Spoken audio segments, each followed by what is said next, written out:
नमस्कार. रे मनाच्या ह्या आजच्या शेवटच्या भागात आपलं खूप खूप स्वागत आहे. ही सिरीज करायला आम्हाला स्वतःला ॲज अ टीम खूप मजा आली, कारण ह्या निमित्तानं आम्ही खूप कविता वाचल्या, एकमेकांबरोबर त्या डिस्कस केल्या आणि तुमच्याबरोबरही त्या शेअर करू शकलो. कविता नक्कीच खूप इंट्रोस्पेक्ट करायला लावते, स्वतःशी ओळख घडवते आणि अशी स्वतःशी ओळख घडवून देणाऱ्या ह्या 2 कविता आहेत आज, ज्या आम्ही तुमच्यासमोर आणणार आहोत. तर ह्याच्यातली पहिली कविता गुलजारची आहे आणि त्यांच्या कोई बात चले नावाच्या अल्बममध्ये देखील ही कविता आहे.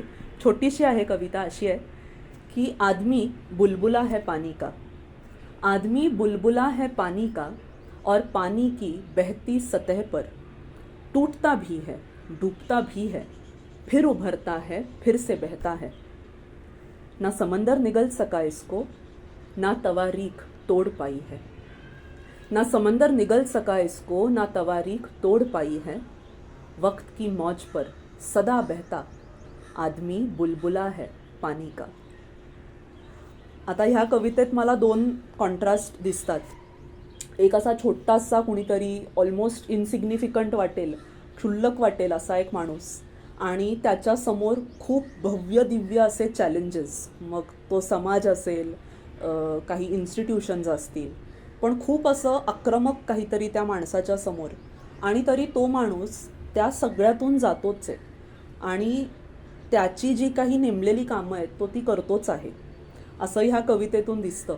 आणि मला तेव्हा ही कविता खूप एकदम इन्स्पायर करते, जेव्हा आपल्या कामात आपण कधी कधी खचतो, डिमॉरलाइज होतो, असं वाटतं की किती प्रॉब्लेम्स आहेत जगात, मी काय करू शकणार आहे, ह्या माझ्या कामानं काय फरक पडणार आहे, ही सिरीज करून काय होणार आहे, असं कधी कधी जर वाटलं तर तेव्हासाठी ही कविता आहे की जग चालतच राहणार आहे पुढे, आणि तुम्ही कदाचित खूप त्याच्यामध्ये छोटंसं तुमचं कॉन्ट्रीब्युशन असेल, पण ते न देणं हा पर्याय नाहीच आहे आपल्याकडे. आपलं कर्तव्यच आहे की ते आपण आपला जो खारीचा वाटा आहे तो देतच राहायचा आहे, असं ह्या कवितेत आहे. आणि ह्याच थीमची एक अमेरिकन कवी होते, वॉल्ट व्हिटमन, त्यांची एक कविता आहे ओ मी ओ लाईफ नावाची.